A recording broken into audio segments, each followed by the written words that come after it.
I'm 27, and I've never really considered myself an outdoors guy. I don't disappear into the mountains for a week. I don't hike for fun. But my girlfriend, Emma, has always been the one who pulls me out of the city. We've been together almost 3 years, the kind of couple people describe as solid. We don't fight much. Things are steady between us. And honestly, that's probably why that weekend at the lake felt like a good idea. Earlier this year, I lost my job. It wasn't dramatic. No big scene. Just budget cuts and a short meeting that lasted maybe 10 minutes. I had savings, so financially I wasn't drowning. But mentally, it hit me harder than I expected. I started feeling useless, stuck. I'd sit on the couch pretending to look at job listings while Emma was at work. By the time she got home, I'd barely moved. She never made me feel bad about it, but I could feel myself pulling away, getting quieter, shorter with her. One night she said, "Let's just get out of here this weekend, just us, the lake." It was a small lake about 2 hours north of us. Not a campground, not a state park, just a stretch of water surrounded by trees. No bathrooms, no marked sites.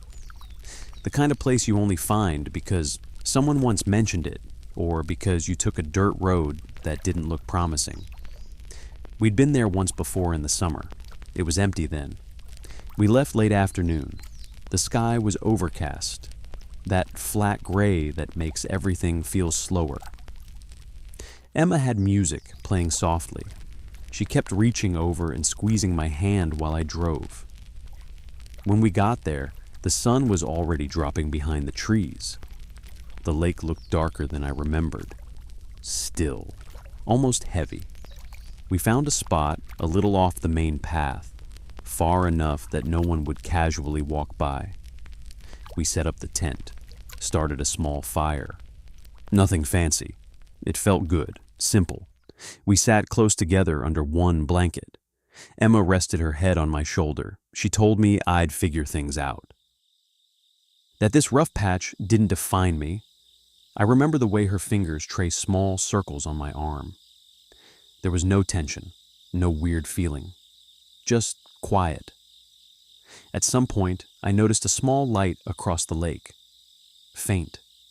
Probably a flashlight or someone's lantern. I pointed it out. "Probably another camper," she said. That made sense. The lake was big. We weren't the only people in the world. We went to bed not long after. It got colder quickly once the fire died down. Inside the tent, it was close and warm. I could hear Emma's breathing beside me. I couldn't sleep. Not because I was scared, just because my mind wouldn't shut up. Thoughts about work, about whether I was disappointing her, about whether I was becoming someone she didn't sign up for. After a while, I heard a small sound, a branch snapping. I froze for a second, then relaxed. Animals, that's normal. We were in the woods. A few minutes later, another sound, closer, not loud, just deliberate. I unzipped the tent slowly and looked out. Moonlight reflecting off the lake, trees, nothing else. I told myself I was being paranoid. 10 minutes passed. Then I heard it again. A step, not the random rustling of something moving through brush. A step. I looked again. And that's when I saw him. About 20 yards away, between two trees, stood a man, just standing there. No flashlight, no phone screen lighting up his face. Just a silhouette against the lighter sky behind him. He wasn't walking, wasn't calling out, wasn't doing anything, just facing our tent. My first thought was the most reasonable one. Maybe he was looking for something. Maybe he'd wandered too far and spotted our campsite. I almost called out, "Hey, you good?" But he didn't move. He stood there long enough that it stopped feeling accidental. I felt that slow drop in my stomach. Not panic, just awareness. I gently nudged Emma awake. She looked at me, confused at first. Then she followed my eyes toward the tent opening and carefully peeked out. She pulled back immediately. "He is just standing there," she whispered. I nodded. We both stayed completely still. Maybe 30 seconds passed, maybe longer. It felt stretched. Then he took one step forward, just one. Not aggressive, not rushed, but closer. That was enough. I'm not someone who needs to prove bravery. We were alone. It was dark. No one would hear anything if something went wrong. I whispered, "We're leaving, right now." We moved fast but tried to stay quiet. Phones, keys, wallet, essentials only, the tent, and most of the gear we left behind. When I looked one last time, he was still there. Not chasing, not calling out, just watching. We walked quickly at first, then faster. I kept expecting to hear footsteps behind us, branches breaking, running, nothing, just our breathing, and gravel under our shoes. We reached the car. I unlocked it, got in, turned the headlights on. The beams lit up the trees. He wasn't there anymore. That somehow made it worse. We didn't talk much on the drive home. Emma held my hand the whole way. We didn't call the police. What would we even report? A guy standing in the woods? That's not illegal. It's been a few months now. Sometimes I try to explain it logically. Maybe he was drunk. Maybe he thought we were someone else. Maybe he was just curious.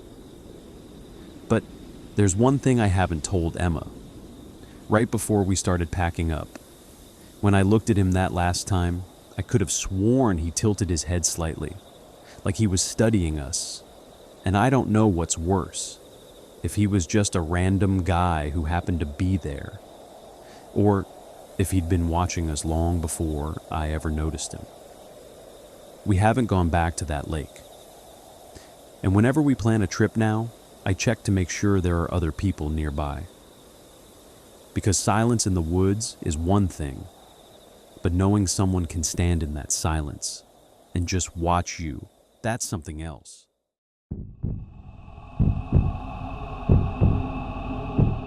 I didn't talk about this for a long time. Not because it sounds unbelievable, and not because there's anything supernatural about it. There isn't. I just couldn't pinpoint the moment when reality started drifting away from what I remembered. This happened 2 years ago, late September. We decided to drive up into the Colorado mountains for the weekend. Nothing dramatic. Just a few days away from the city. Quiet, cold air, trees. There were 4 of us. At least, that's how I remember it. Dan was driving. Chris handled the music and most of the talking. Mark was the quiet one, steady, observant. The kind of guy who listens more than he speaks. And then there was me. We rented a small wooden cabin about 3 hours outside Denver, right on the edge of the forest. It wasn't luxurious or cozy in any special way, just simple. Just remote enough to feel removed from normal life. Driving into the mountains always feels like slowly disconnecting. The higher you go, the fewer cars you see. Cell service weakens. The air feels thinner and cleaner. Music was playing. Chris was arguing with Dan about the route, even though the GPS was right there. Mark was sitting in the back seat, scrolling through his phone. I remember glancing back a few times without thinking, just instinctively checking behind me and seeing him there. The clearest moment from that day happened at a gas station near the forest line. Dan went inside to pay for gas. Chris grabbed coffee. I stayed outside by the car. Mark was in the back seat, looking out the window. His reflection faint in the glass. Dark green jacket, his hand resting on his knee. There was nothing unusual about it. That's what makes it difficult. We reached the cabin before sunset. Cold air inside. The smell of old wood. We carried our bags in, opened the windows, let fresh air move through the rooms. The forest around us was dense but calm. Pine needles under our shoes. Occasional wind between the trees. Distant sounds you can't quite identify, but never question. That night we lit a fire in the fireplace. Chris put music on. Dan told a story from work. Mark sat across from me on the couch. I remember the firelight reflecting in his face. Or at least, I think I do. The next morning I woke up earlier than everyone else. The cabin felt quiet, not peaceful, just hollow. I went downstairs, made coffee, looked out the window. The car was still there. The forest looked exactly the same as the night before. Dan came down a few minutes later. "Why are you up so early?" he asked. "Couldn't sleep." Then I asked where Mark was. He looked at me like I'd said something strange. "What Mark?" I thought he was joking. But when Chris came downstairs and reacted the same way, no grin, no sarcasm, just confusion, something shifted. I went upstairs to check the room. There were 3 backpacks against the wall. 3. I stood there longer than I should have, trying to convince myself I was tired. That maybe I'd mixed something up. But I remembered Mark in the car. I remembered his jacket.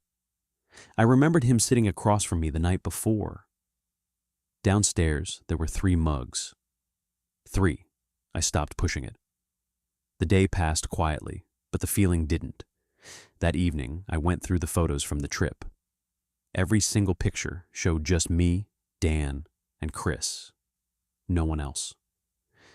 The empty space beside us looked completely normal. When we got back home, I texted Mark. The message didn't deliver. I checked my contacts. His name wasn't there. I opened our group chat from before the trip. 3 participants, no Mark. That's when it stopped feeling like confusion and started feeling wrong. I went back to Dan. He didn't laugh this time. "Do you really not remember?" he asked. "Remember what?" He paused before answering. "Mark's been gone almost a year."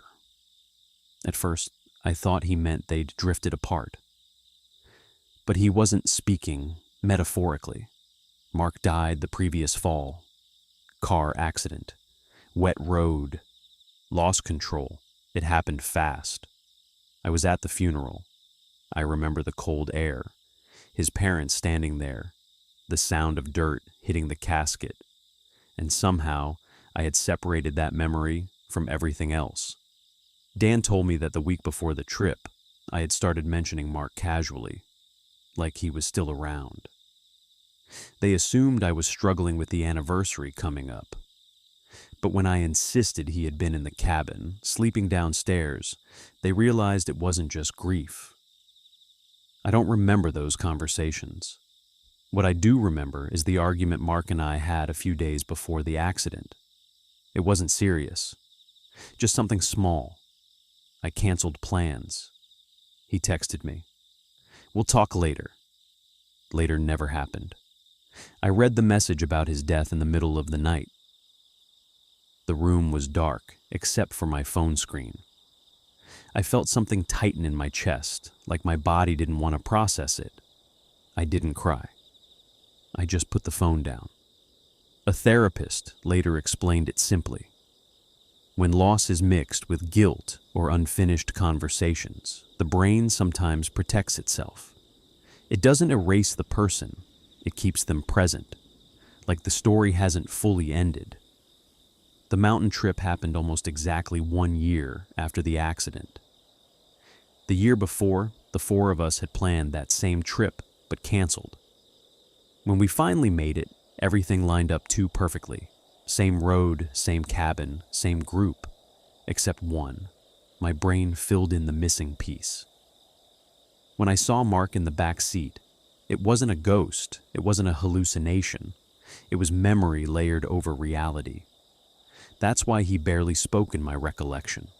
He was present, but distant. And that's why he didn't appear in messages, or bookings, or photographs. He existed only in the part of my mind that wasn't ready to let him go. Now, when I think about that trip, I remember 3 of us. But for a while, there were 4.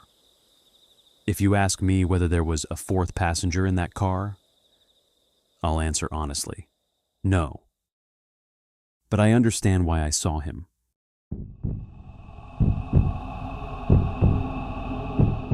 I live in a small mountain town in the western US. It's one of those places that feels remote, even though it isn't technically far from anything. You drive 15 minutes and you're back on a highway, but step behind my house and it feels like the world thins out quickly. There's an old abandoned road that starts about 100 yards from my backyard. Years ago, it connected a few houses near the ski hills. Eventually, the houses were vacated, the town stopped maintaining the road, and it just faded. Now it's cracked asphalt, washed out shoulders, and weeds pushing through every seam. Most people don't bother with it anymore. I do. I started walking it regularly during a rough period in my life. Nothing dramatic. Just that low, constant pressure you get in your mid-20s when everyone seems to be moving forward except you. Career decisions, relationships, finances, all of it stacking quietly. Walking that road was simple. No expectations, no notifications, just movement. I especially liked going in the fall. Once the leaves drop, the forest changes. It feels more exposed. You can see deeper between the trees. The light cuts through the branches in a way that makes everything look sharper and more honest. That day was cold but clear, the kind of silence that feels almost staged. I remember thinking how open everything looked, how safe it felt compared to the dense summer months. I was heading down toward the river at the bottom. There's a section where heavy rain had eaten away part of the road, leaving loose gravel and uneven ground. I slowed down and started watching my footing more carefully. That's important. Because when I looked up, I wasn't scanning the trees. I was focused on the ground. And when I raised my head, it was already there. A cougar, about 10 feet away. Close enough that I could see the subtle movement in its chest as it breathed. Close enough that I didn't need to question what I was looking at. It hadn't made a sound. No rustling, no warning. It was just present. We locked eyes immediately. I've tried to describe that moment to people, but it never sounds right. It wasn't cinematic. It wasn't slow motion. It was abrupt, sharp, almost clinical. 1 second the road was empty. The next second there was a predator standing in it. Its body was low but not fully crouched. Not charging, not retreating, just paused. And I realized something very clearly. I had interrupted it. I don't know if it was hunting. I don't know if it was just crossing the road. But I had stepped into its space without knowing. My first instinct, the real one, was to run. Not because I thought it would chase me, but because standing still felt impossible. Every muscle in my legs tightened. My chest felt hollow, but I knew better. Don't run, don't turn, don't trigger movement. So I stayed. We stared at each other. I don't know how long it lasted. Probably under a minute. It felt like 5. The forest was silent, completely silent. I became hyper-aware of everything. The way its tail twitched once, the slight shift of weight in its shoulders, the fact that it wasn't blinking much. There's a strange thing that happens in moments like that. You stop thinking in full sentences. Your brain narrows everything down to essentials: distance, posture, escape route. And then something cracked behind me. A dry, sharp snap of a stick. I flinched, not dramatically, just enough. The cougar reacted instantly, It spun around and sprinted uphill into the trees. The movement was fluid and almost quiet. Within seconds, it disappeared between trunks and brush. Just like that, I stayed frozen for another few seconds before turning around. About 20 yards behind me stood a deer, completely still. It must have stepped on a branch. That's all it was. A deer making a normal sound in the woods. But that single noise shifted the entire balance of the moment. If the deer hadn't been there, I don't know how long we would have stayed locked like that. If I had moved first, maybe the cougar would have reacted differently. If the cougar hadn't already been tense because of me, maybe the deer wouldn't have walked away. It wasn't bravery, it wasn't skill, it was timing. I walked back up the road slowly, not running, not panicking, just walking. About halfway back, I realized my hands were shaking, not violently, just enough. When I got home, I sat in my kitchen for a while before telling anyone, because once you say something out loud, it becomes real. And I didn't want it to be real.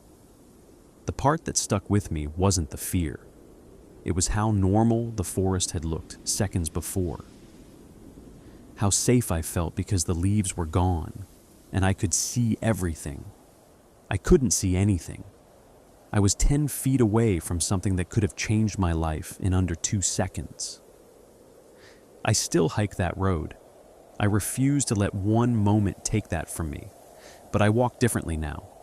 I don't just scan the ground. I don't assume visibility equals safety.